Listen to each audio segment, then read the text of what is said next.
अस्सलाम वालेकुम guys, I hope आप सब लोग खैरियत से हैं। आज मैं करूंगा 3 ईयर रिव्यू। 3 साल पूरे हो गए हम लोगों को। 18 मार्च 2021 में we relocated from UK to Pakistan. तो I am going to talk about 4 main areas today. एक तो happiness versus how is the happiness and satisfaction changed over the 3 years with some important dates in mind. उसके बाद job certainty के बारे में मैं बात करूंगा, how I have felt personally about my job. इसी तरह तीसरा पॉइंट है किड्स एजुकेशन, के बच्चों की एजुकेशन को लेके how is that been progressing. और फाइनली कॉस्ट ऑफ लिविंग, जिसमें मैं बताऊंगा कि लेटेस्ट जो लास्ट ईयर है इसमें रफली क्या क्या एक्सपेक्ट कर सकते हैं आप for a family of our size. So let's start with the first point, happiness versus time, right. तो इसमें मैंने जो बनाया, and I also add a graph to to add what I am saying. इसमें ये है कि बेसिकली 2021 में जब हम आए थे, राइट, तो आप देख सकते हैं कि मैंने एक बनाया हुआ है यूके का लेवल, सेटिस्फैक्शन लेवल, जो आपका बेस सेटिस्फैक्शन लेवल था। और 21 में as soon as you come to Pakistan as an overseas Pakistani, you are very excited. तो सडनली जो हैप्पीनेस है ना वो शूट कर गई, ठीक है, वैसे भी करती करती है इन जनरल। सो 21 में things improved in terms of satisfaction and happiness.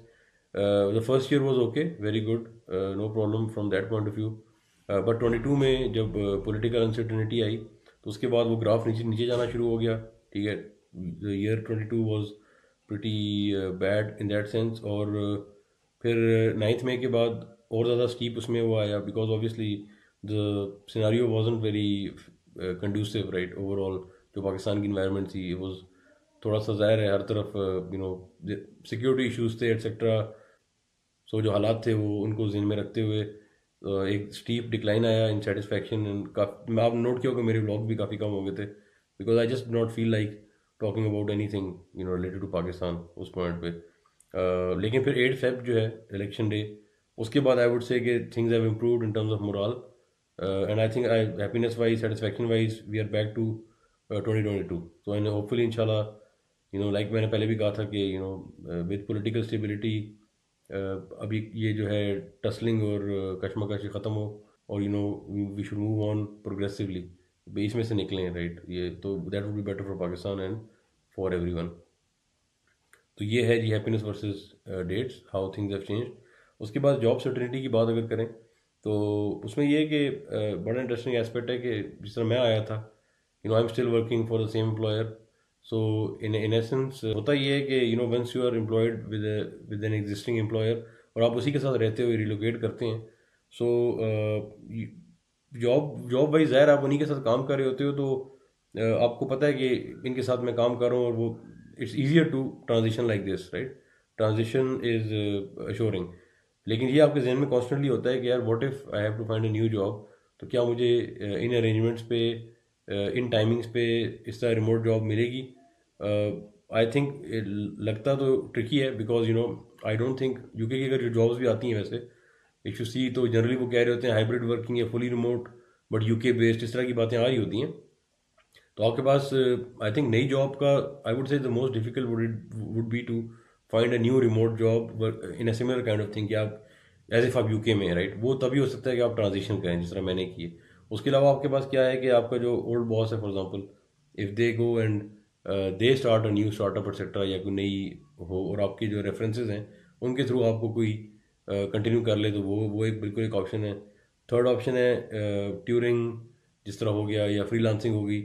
आप ना यहाँ पे वेस्टर्न टाइम जोन्स के मुताबिक आप यहाँ पे उनके लिए काम करते हो, और मेरे यहाँ पे सर्कल में हैं लोग जो कि ना ये ट्यूरिंग वगैरह यूज़ कर रहे हैं, तो इट इज़ रीजनेबली वेल। और फ्रीलांसिंग भी कर रहे हैं लोग। So those are the option which obviously I haven't tried yet, I am still working for my same employer. लेकिन एक अनसर्टेनिटी रहती है आपको कि यार what's gonna happen next. Definitely आपके जहन में ये आती रहती है बात, because you haven't experimented with that. तो इस वजह से ये चीज़ आपको थोड़ा सा मेंटली ऑक्यूपाइड रखती है। थर्ड पॉइंट पे आ जाएं, किड्स एजुकेशन। अच्छा, किड्स का ये है कि दे आर माशाल्लाह happy and we are satisfied. Initially ये था कि जब पहला साल था तो आप यूके से काफ़ी ज़्यादा कंपेयर करते थे, लेकिन आई थिंक लास्ट 2 ईयर्स में इक्विलिब्रियम आ गया, और वी आर सिलेबस को देख के, और जो जो एक्टिविटीज़ होती हैं, इट्स प्रीटी गुड। एक बड़ा वो था अप्रीहेंशन की, जो उर्दू जो है उसका प्रॉब्लम होगा कि नहीं बच्चों को, लेकिन surprisingly they have done very well. खासतौर पे अरम जो कि ऑलरेडी एजुकेशन स्टार्ट कर चुका था इंग्लैंड में, now he is even making sentences in Urdu, he is reading, मतलब फ्लुएंट उस तरह नहीं है लेकिन he is much more comfortable, और आई डि नॉट इमेजिन कि बच्चे इतनी इजीली सीख जाएंगे। तो दैट्स ऑल्सो वेरी गुड, सही है। अच्छा, इसके अलावा फिर अब बात करते हैं कॉस्ट ऑफ लिविंग की। तो कॉस्ट ऑफ लिविंग का जो है एस्टिमेट, वो हमने लगाया है लेटेस्ट। अगर आप I tell you what I have included, basics include किए मैंने, ठीक है। अगर आप फैमिली ऑफ आर साइज, ठीक है, बैरिया डीएचए वगैरह में रह रहे हैं, रेंट अगर आप लगा लें 1 लाख रुपए, ठीक है, पर मंथ। उसके बाद जो फीस है, अब 2 बच्चे हमारे, तो ये सारे स्कूल जो इंटरनेशनल स्कूल या बीकन हाउस वगैरह, ये लोग 25-25 हज़ार तकरीबन की होती है, तो 50 हज़ार आप उस पर लगा लें, ठीक है, फीस के हो गए। उसके अलावा एनर्जी जो है, बिजली गैस, इसका लगाया है लास्ट ईयर में 47,000 पर मंथ ऑन एवरेज हुई है ये, ठीक है। नाउ दिस वाज 21 में जो मैंने वीडियो की थी उस पॉइंट पे, या फिर ऐसे 22 में जो मैंने की थी उस पर 20,000 था ये, तो ये 20 से 47 हो गया है। अब देख लें आप, बिजली बहुत महंगी हो गई है, ठीक है। और ग्रोसरी जो है वो भी मैंने आई थिंक 50 हज़ार लगाता था, वो तकरीबन 1 लाख आप कर लें, सही है। और पेट्रोल जो है वो अब 25 हज़ार है, मैं महीने में 2 बार टैंक फुल कराता हूँ। तो अगर आप देखा जाए तो ये खर्चा अगर सब आप ऐड करें तो 3,25,000 बनता है per month. But this is just covering these basics जो मैंने मेंशन की है, rent, school fees, energy, grocery and petrol, सही है। अब ज़ाहिर है इसके अलावा अगर आपका टेक अवे वगैरह है और चीज़ें और खर्चे हैं जो जो लग्जरी के उसमें आते हैं या एडिशनल चीज़ें, वो आपको केटर करनी पड़ेगी। तो मैंने आई थिंक 2 लाख लगाया था एस्टिमेट, 250 लगाया था 21 में जो मैंने वीडियो की थी ना।